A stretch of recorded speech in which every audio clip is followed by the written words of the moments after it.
The snow that winter didn't just fall, it bit. Sharp and unrelenting. It cut through layers of clothing, settled deep into the bones, and turned every breath into a sting of ice. She stumbled once, then again.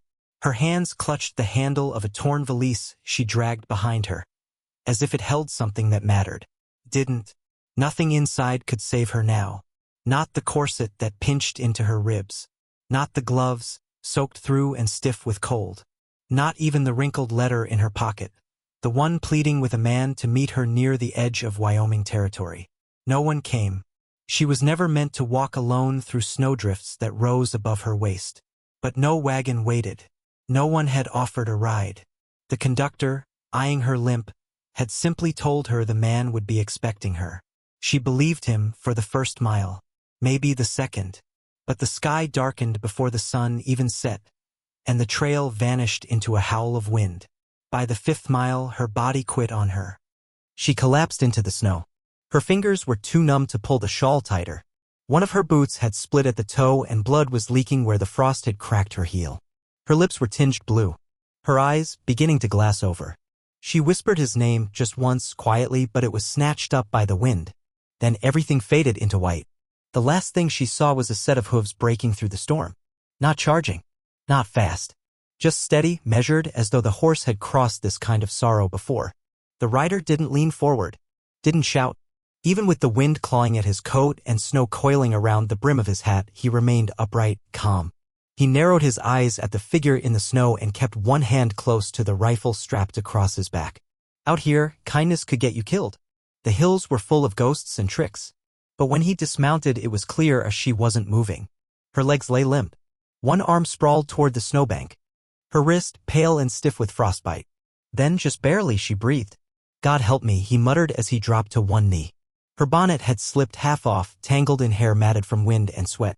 No ring on her hand, but she wore a travel dress, light and practical. The kind meant for marrying soon. His name was Jesse James, though now he went by Silas. He wasn't the type to play hero. 10 years on the frontier had carved that softness out of him. He'd seen war. He'd hunted outlaws. Once he even scouted for the army until the townsfolk grew tired of a man who didn't talk much. Silas wasn't big on words or prayers. But as he lifted the half-frozen girl into his arms and laid her gently across his saddle, he said something under his breath. Not to God, but to a memory. The horse beneath them was old, but sure on its feet. They made their way uphill toward the edge of the pine brake, toward a cabin with a single room, an iron stove, and one decent quilt. Silas didn't speak, didn't look back, just rode into the storm. The woman slumped against his chest, her breath ragged and shallow. She didn't stir until they reached the cabin. He eased her onto the floor near the stove, careful with each movement. He peeled off her wet gloves. Her fingers were ghost pale, her nails nearly black. His brow furrowed. He reached into his saddlebag, pulled out a flask of whiskey, and gently dabbed it against her lips. He wasn't sure if it'd help. But then she coughed. Dry, raw, desperate. Her eyes fluttered open. Don't sit up, he said softly but firm. You're safe now. She blinked. Her lips moved, but no sound came. Just a brittle rasp like leaves crackling underfoot. He filled a tin cup halfway with warm water, lifted it to her mouth. She sipped slowly, then stared into the fire. A full minute passed before she whispered. Did you see my brother? Silas stiffened. You were alone. She tried to rise, but pain flashed across her face. No, I wasn't. He said he'd be waiting with the wagon. At the station, her voice broke and she collapsed again onto the floorboards. He covered her with a quilt. What's your name? There was hesitation. She glanced toward the door as if gauging the cost of truth. Sarah, she said at last. Sarah Vaughn.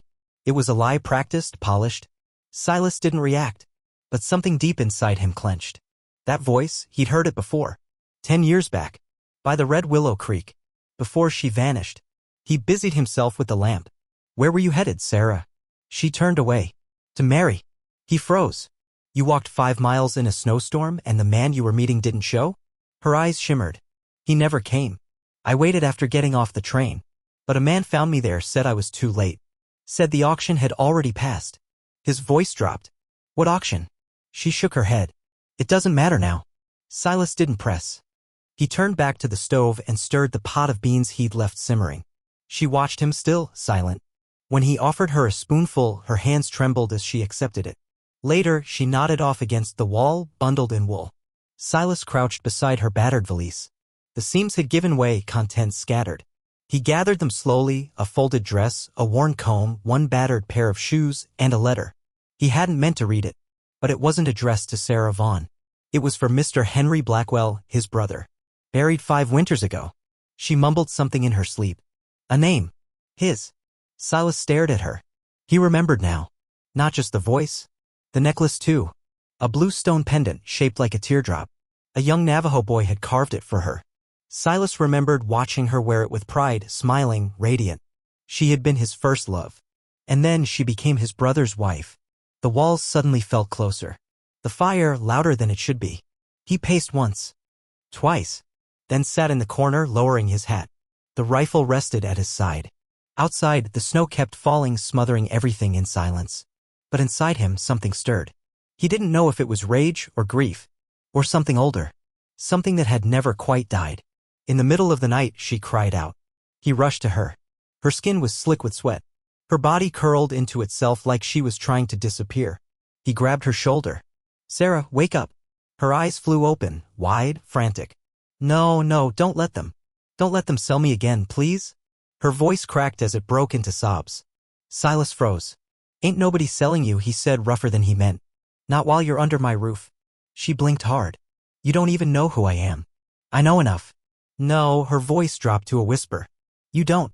He stood, poured her more water, waited. Then said quietly, maybe not. But I've seen the kind of men who throw women to the snow and call it justice. And I've seen enough of them. Her breathing slowed. You got a name? She asked. He hesitated. Grand. Her head snapped toward him. He didn't explain. Didn't say Silas. Didn't say brother to the man who shattered you. But she knew. She saw it. Her lips parted in quiet shock. She didn't speak. He turned back to the fire. Get some rest. We'll talk once the storm passes.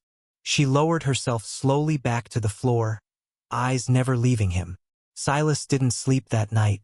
Neither did she. By morning, the wind had calmed. But the tension inside the cabin had not. It lay between them, thick as smoke. They moved around each other like ghosts with unfinished songs. He cleaned his rifle. She stared at the patchwork quilt over her legs. I didn't plan on ending up here, she said softly. Not in this place. Not with you. I didn't ask you to. And silence settled again, wide and stretching, like the plains beyond the door. But even in the stillness, something delicate took root, something like recognition, maybe remorse, maybe the faint stirrings of a love that never really left. Before the sun reached its peak, the sound of hooves cut through the snow like gunfire. Lillian, though she'd given the name Sarah, stepped to the frosted window and looked out along the winding trail. A lone rider emerged first, black coat, hat pulled low, followed slowly by 2 more. 3 men total. Silas didn't flinch. Just looked at her and said quietly, we've got company. She stiffened. Her voice dropped to a whisper. They found me. He locked eyes with her, calm but firm. Then we'll see what they've come for. Outside, the snow had started again, soft this time, but constant. She clutched the quilt tighter around her. And Silas, once Jesse James, once a man who didn't speak unless he had to, grabbed his rifle without hesitation. The storm had settled, but the air still carried the bite of steel. Pale light filtered through the cabin's small window, stretching across the wooden floor like tired fingers. Lillian sat wrapped in that quilt, legs drawn beneath her, her gaze flicking between the fire and the man cleaning his weapon. Silas hadn't said a word since watching the riders vanish into the night. 3 men. Maybe more. No words had been exchanged. Not yet. But he knew the kind of trouble that traveled in silence. She hadn't eaten. The color had started to return to her face, and her fingers had thawed enough to curl around a cup, but her eyes were still frozen and not from the cold. They held memories that didn't let go. Silas stood, rifle slung across his shoulder. Storm's breaking, he muttered. I need to bring in more wood. She didn't respond. He paused at the door. If someone knocks, don't open it. Her reply came quiet as snowfall. Wouldn't know who to trust anyway. He stepped outside into cold that felt more like fire than ice. The snow had softened since dawn, and the wind carried the scent of pine and wet earth. But he wasn't fooled. Spring was still a long way off. He swung the axe with more force than needed, each strike an attempt to split the tangle of thoughts in his chest. Inside, she opened her valise with trembling hands. Some of the contents were dry, others curled from damp. She pulled out a comb, a clean petticoat, and the letter. That cursed letter. She traced the name again with her fingertip. Henry Blackwell. The ink had faded where she'd pressed her thumb too many times. She'd written to him out of sheer desperation after the bruises, after the death of the man who called himself her husband, after the night she was lost in a poker game like property. It wasn't love she sought when she sent that letter. It was a way out. And yet somehow she had ended up here with Silas. Not the man she had expected, but the one she'd once dreamed of. The boy who had marched off to war and never returned. Now they sat across from one another like two strangers stitched together by old grief. When Silas came back in, snow still clinging to his boots, his eyes dropped to the letter resting in her lap. "You kept it," he said, his voice flat. She didn't look up. "I didn't know he was dead. They told me he had land, that he was looking for a wife. I wouldn't have come if I'd known." Silas slipped off his coat, tossed it over the nearest chair, and poured water from the kettle into 2 cups. "I didn't know you were still breathing either," she added. He handed her a cup. "Didn't feel like I was. Not for a long time." She winced at the sharpness in his tone. "You disappeared," he said. "I didn't think I had the right to say goodbye." "You did." He looked at her now, straight on. "He said you chose him." "I didn't," she snapped, jaw tight. "They told me you died. Said they buried your uniform. They held a damn service, Silas." His name hung in the air like a confession. He stared at her, not as the girl he'd once adored, but as the woman he'd mourned, buried in memory and now found again, married to a man who never deserved her. "You were wearing his ring." "I wore it like a shackle." His grip tightened around the tin cup. "He hurt you, didn't he?" She didn't answer, but she didn't have to. Her silence screamed louder than words. His knuckles went white. Then he got what he earned. Died with cards in his hand and nothing else. She gave a small nod. "And I was sold before the dirt even settled on his grave." Silas moved toward the window. The snow outside was too calm for the storm inside him. "The man who bought you, is he still coming after you?" "I think so," she whispered. "Said I'd get him a high price in the next town. But when he stopped for whiskey, I ran. Kept running till my feet bled." Silas turned back to her, gaze sharp now. "Then he'll come looking." "I know." Without another word, he walked to the drawer, opened it, and laid a loaded revolver on the table. She stared at the weapon. "You think I'll need to use that?" "No," he replied. "I think I might." She looked up at him, really looked, and for the first time, something old and fragile flickered in her eyes. "You saved me," she said, voice barely above breath. He met her gaze, steady and quiet. "You remember the river?" Her hand drifted to her neck where a dull pendant hung low. "I do," she whispered. "You wore that same necklace. You gave it to me. I carved it."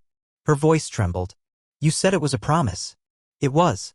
This time, the silence between them didn't cut. It just lingered. Soft. Real. Like something that had cracked but hadn't broken all the way through.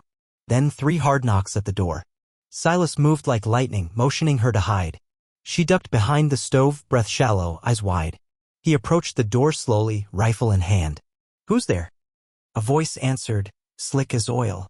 "Name's Clyde. Looking for a woman, came off the late train. She ran off with someone's property." Silas didn't open the door. "That's a matter for the sheriff in Cheyenne." "She ain't in Cheyenne," Clyde said. "She's in there." Silas kept his tone even.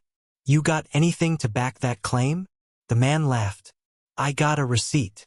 Silas opened the door just a crack. Enough to see him. Tall. Black coat. Shoulders dusted with snow. Smile too wide, too sure of itself. 2 men flanked him. One had a scar that cut across his mouth. The other held rope like it was nothing. "There's no one here by that name," Silas said flatly. "You certain?" "I'm certain you're not welcome here." Clyde leaned in. "She's carrying something worth more than gold. You really want to miss out on that." Silas's grip tightened on the frame. "If I ever see you again, I'll bury you under that pine out front." Clyde didn't stop smiling. "You always this neighborly?" But Silas didn't respond. He simply shut the door in his face. Then turned back to her. She was on her feet now, her face pale as bone. "They'll come back," she said, voice unsteady. "Let them try," Silas answered, calm but unshaken. "I can't let you get killed because of me. You won't stop me from standing between you and them." She took a cautious step closer. Why would you put your life on the line for mine? He held her gaze, jaw tight. Because I failed you once. I'm not doing it again. Her breath hitched. You think I married your brother because I wanted to? She whispered. You think that's what I chose? I don't assume anything anymore, he said. All I know is what I see standing in front of me. Tears began to gather in her eyes. And what exactly do you see? He looked at her without flinching. A woman who's got nothing left to run from.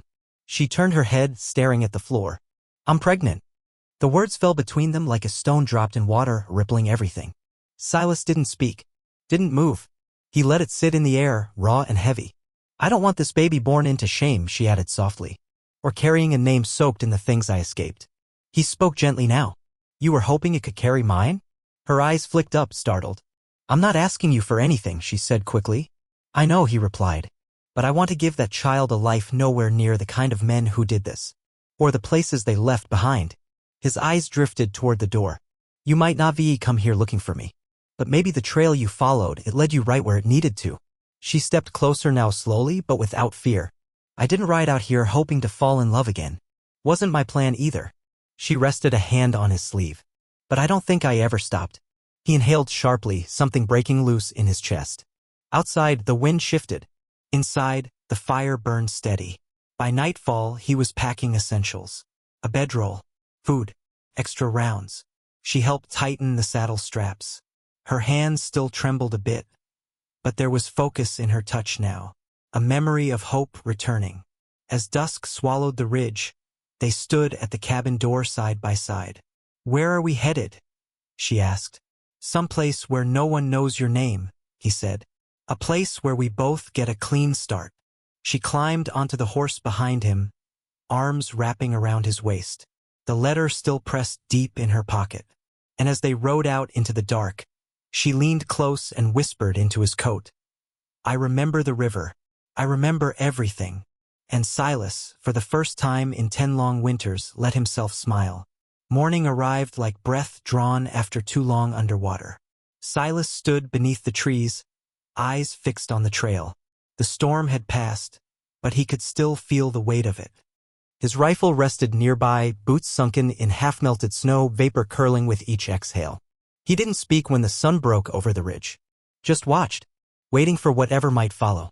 Inside the cabin, Lillian made tea. Her hands had steadied.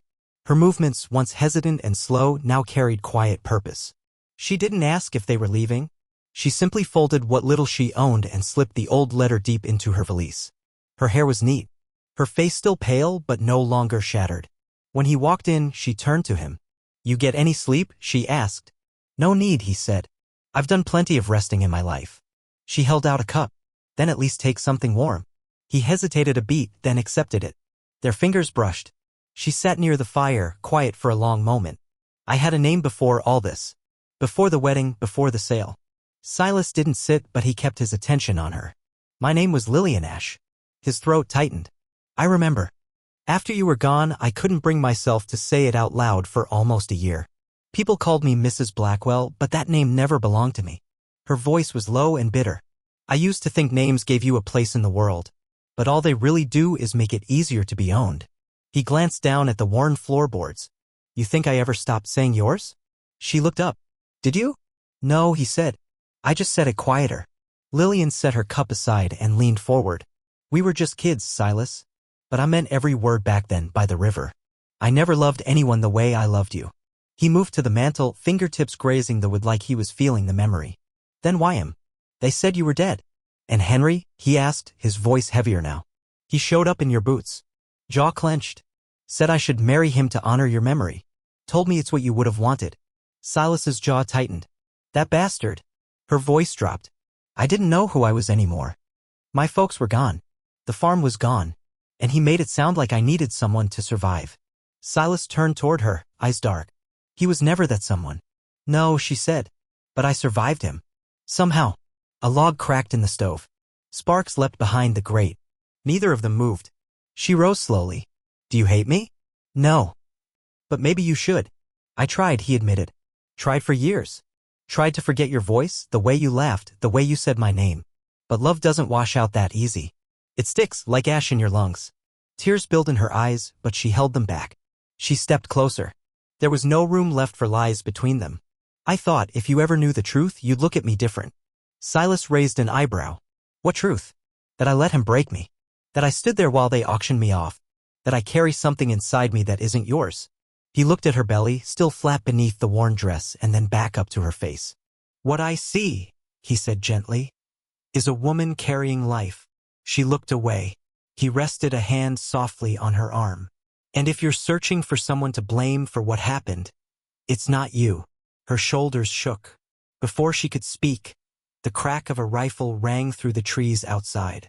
Silas snatched up his gun and sprinted to the door. Lillian dropped instinctively, hitting the floor and shielding her head. Her breath came fast and shallow. Outside, 3 riders appeared on the ridge. Snow and dust kicked up around their horses.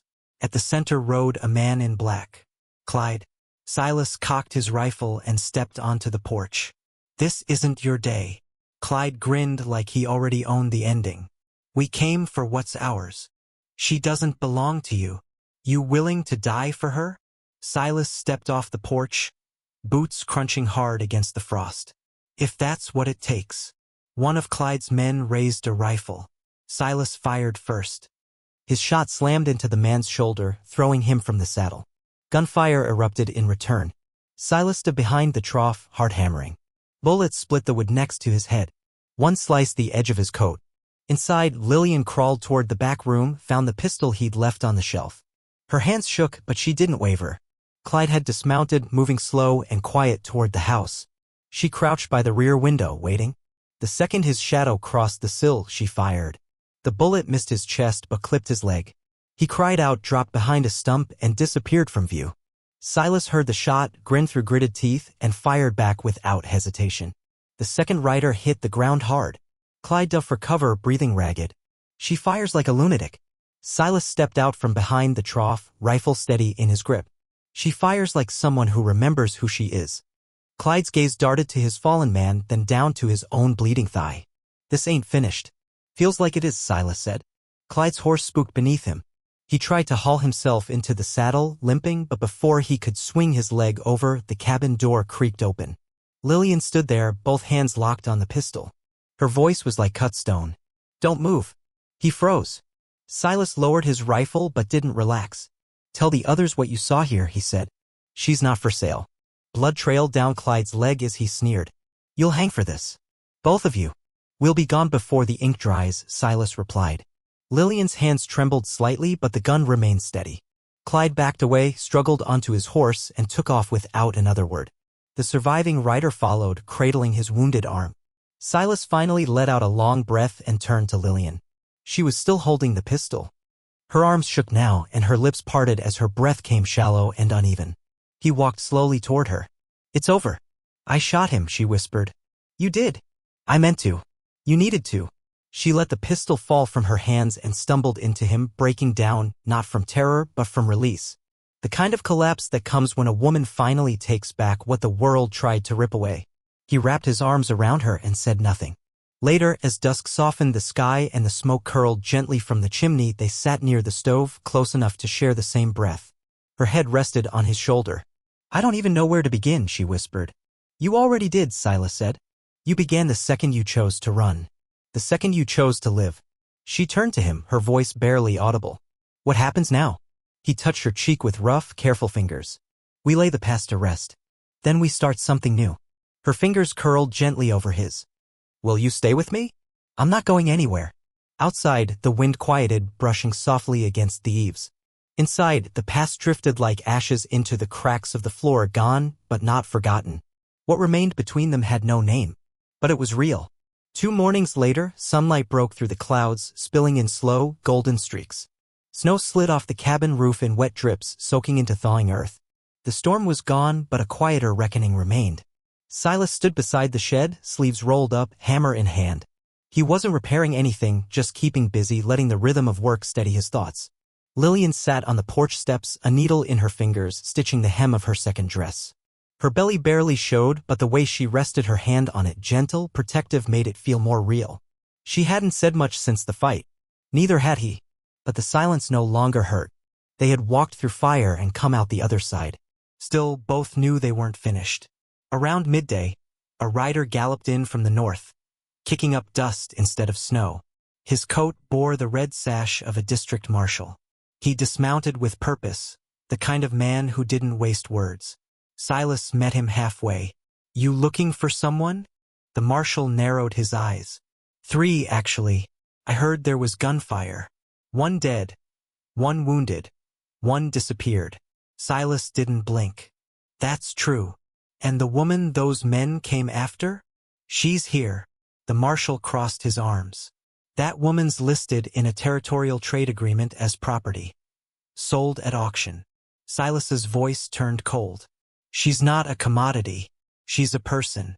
And no contract justifies putting a widow on a block like cattle." Lillian stepped outside then, quiet, composed, but not afraid. The marshal looked her over.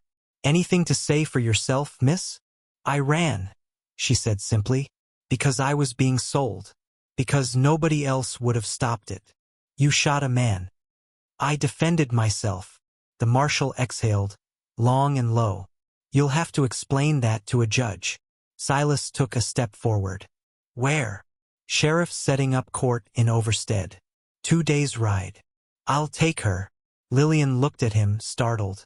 The marshal raised an eyebrow. "You willing to vouch for her? If you bring her in, she's your responsibility." Silas nodded. "She already is." The marshal handed him a folded paper. "Be there by Friday. If not, I'll come find you." As the marshal turned and rode off, Lillian stepped up beside Silas. "You're risking everything." "No," he said quietly. "I'm finally doing the right thing."